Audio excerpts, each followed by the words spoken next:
Wow, there's a lot in this passage because we have the entire history of the Hebrew people in Egypt up until the time of Moses, and we don't know how long that time is. And so we could spend a lot of time talking about how Joseph's people were sort of discarded by the power structures.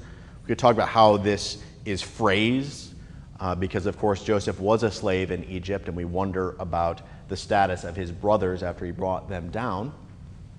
We could talk about the mechanics of getting the baby into the reeds. Was Moses the only one? We could talk about the history of Moses, and that we will talk about in a Bible study sometime, because Moses turns out it's a very complicated character.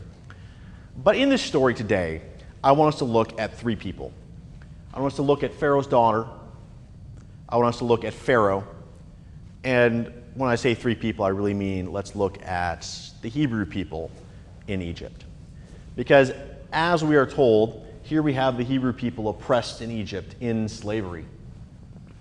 We are in slavery in this passage. We have a number of people who are so terrorized by the state that the Pharaoh can simply order people to kill their children. Now, if we know anything about U.S. history, we know that it is often not difficult to incite mobs, right? I mean, this happened. Basically, every new immigrant group in this country at various times were seen as threats by the people already there who had established themselves.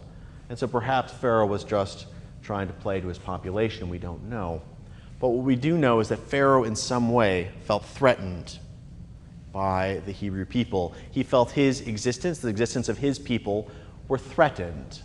And so he reacted in increasingly harsh ways. First, he physically abused them.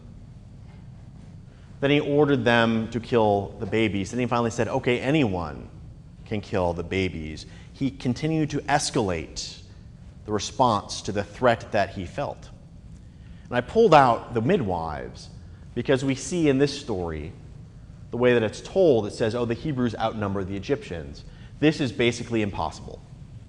There's simply no way that that happened, and the reason why comes in the Exodus, which is that if even the numbers in the Exodus given suggest that in the most fanciful imaginations of the writers, a third of the population of Egypt went north.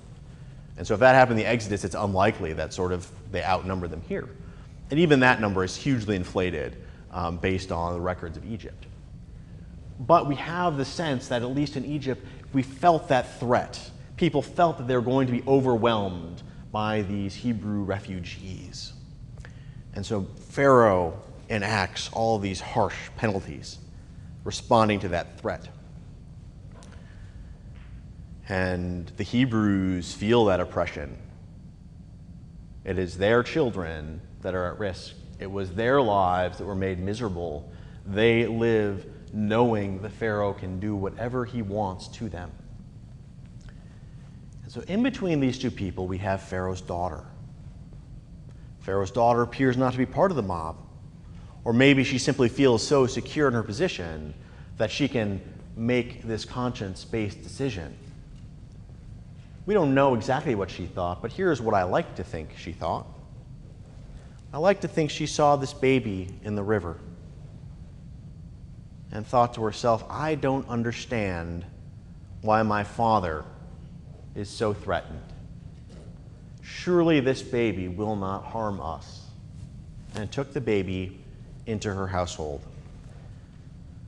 She felt she had no voice with her father, so she responded in the only way she could by acting generously. And this was a good thing to do.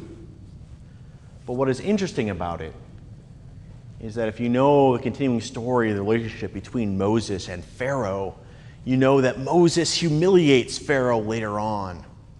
It is not a matter of the Hebrew people rising up and overwhelming Egypt. They simply want to get out of town, and Moses is the one that leads them. So what happens is that because he cannot deal with the world around him that he sees, Pharaoh enacts all these policies that encourage people like his daughter to nod and smile and do something else.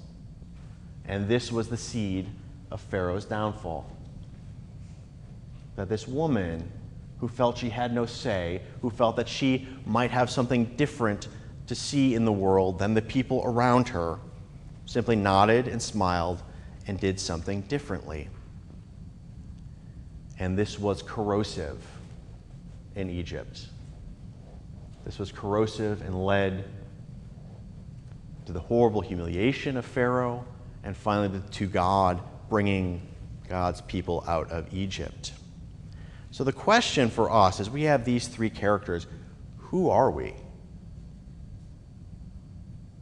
Because not any one of them is someone we particularly want to be, right? Who wants to be the Hebrews? Good answer. That's right. You do not want to be oppressed and in slavery. It is not fun. Go ask the people in Ferguson, Missouri, how they feel. We don't have to be them, but they're here in this country. Who wants to be Pharaoh? Why not? Because I'm going to yell at you if you say you want to be Pharaoh. Good answer. But again, Pharaoh had all this power. We don't want to be Pharaoh because we like to think we're better than that, right? We like to think that we instead would prioritize loving people and being kind to people. But here's the thing with Pharaoh. It snuck up on him. We see that there's a judgment of Pharaoh that he's cruel, but that's seen through hindsight. Is this Pharaoh any different from the previous Pharaoh? We don't know. We don't know if they are different in their character. What we know is this Pharaoh faced different threats than the other Pharaoh. So this Pharaoh did things that he thought were reasonable steps.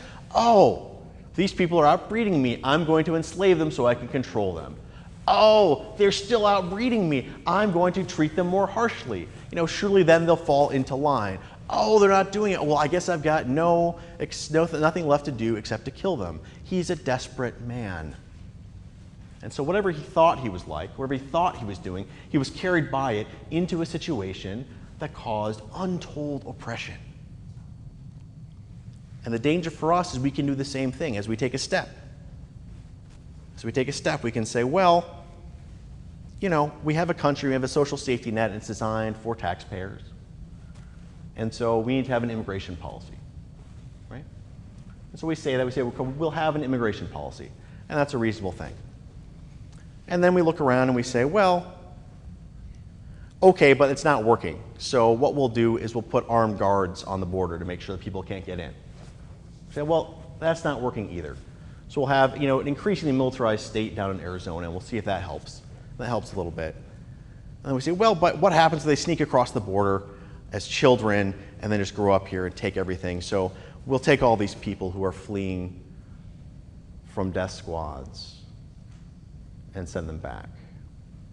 And so we go from a very reasonable position to a very unreasonable position. And this is what Pharaoh does. And so we need to be careful that we're not Pharaoh. We need to be careful of what's going on. And the way to do that is to listen to Pharaoh's daughter. Because who here has ever felt like Pharaoh's daughter? Who here has ever felt like you were in discussion or debate? Maybe right now at this moment in this church, listening to me, that your voice was not heard, that your voice would be shouted down if you spoke up. Show of hands. Who's ever felt that way? Thank you, Lois. Thank you, Becky. Thank you, Marlis. Thank you, Ryan. Thank you, Ken. All the people raise your hand because that's what she did. And the consequences for the Pharaoh were very bad.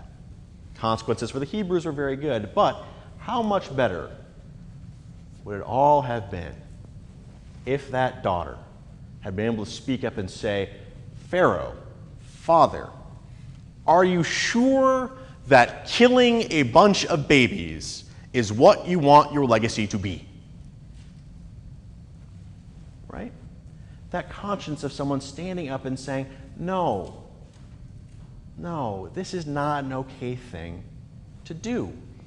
In Ferguson, Missouri, if someone stood up and said, perhaps there's a better way to fund city government than through escalating fines for jaywalking, as they do in Ferguson, Missouri, which is part of what led to the entire situation. Perhaps if someone said that, we would not have had a massive conflagration. But someone needs to be comfortable saying that, and that's where we all come in. And that's where Jesus has a lot to say to us. Because one of the things that it means to be a welcoming church family is, first of all, we're family. we love one another. And it's tricky because we choose our family here, which is different from our biology, but we love one another, and in some ways we're stuck with one another. If we're not stuck with one another, we're not actually family, right? Come on. And that means we can disagree. That means it's all right to think that we should do something different from everyone else. That means it's all right to be able to say, hey, look, no, what about this idea? That has to be what it means to be a welcoming church family. We need to welcome people who say things that we don't agree with and find a way to talk about it. To talk about it, to keep on loving one another, and if it comes to it, sit next to each other in the pews, praying for God to enlighten that other person, because we know they're wrong. That's what it means to be a welcoming church family. It means to not be in the situation that Pharaoh and Pharaoh's daughter and the Hebrew people found themselves in. It means finding a way not to oppress people, not to have people feel like they have no choice in the world, not to have people feel like they have no voice in the world, and not to pretend to listen, but to actually listen, to understand what people are saying, to work to understand what people are saying so that we can all come together. If you read the New Testament, and if you've been here with me these past 2 months, you may think that I never read the New Testament. But if you do, you will see Jesus challenging his friends. And you will see sometimes his friends looking really dumb, because that's the way we wrote the Gospels. But they're still there. Now, I'm not saying that you can get away with being quite as harsh as Jesus was. I think we should have a thought for each other's feelings. But disagreement was something that happened. And they incorporated the disagreement into their lives together, and they figured out where they were going. And that's why we have religion today. That's why we still have these books today that we read. Because even in their disagreements, they wrote it down, they moved on. They wrote it down, they worked on something new. And that's what it means to be a welcoming church family. Not to erase dissent, to keep it in mind, to figure out a way to go forward. This does not mean that the church does nothing, right? The church has to make decisions sometimes. And sometimes we have policies, and sometimes we have things that we say, and we say, look, this is what most of us believe, and so we need to find a way that those who don't agree with it and don't believe in it still are able to worship with us and be a part of our body, because we need to do things. If everyone in the disagreements of the early church had simply said, well, we're not going to challenge what it means to be a Jew, if we're not going to challenge Peter on the dietary restrictions of Judaism, if we're not going to challenge and push back and have disagreements, we'd have no church. Decisions must be made. But we can do it in love. We can do it asking for God's will. We can do it understanding that we are all humans and disagree and love one another, but that we can find new ways to live, because this ultimately is the hope that Jesus brings us. Both in the teachings that show all this diversity of thought, and also us remembering humans killed Jesus and put him on a cross. But Jesus conquered death, showing us that we have the hope for eternal life, showing us that what is happening here is not the end of the story, that the story goes on beyond us. It's not about us. It's about the world. It's about God and God's story. And as we seek to love one another, we are remembered that we need not have fear of death, that in God we will never die alone. And so together we journey together. We mark each other's beginnings and our middles and our endings together as a church family. And Jesus reminds us that we are not the beginning of the story, that the story did not begin in slavery, does not end in slavery, but that the story has slavery in its middle. The story begins with God and ends with God. And if we feel oppressed and we feel enslaved, we need to remind ourselves, this is not the story. This is part of the story. And we move on into love and into hope, living as if we need not fear death.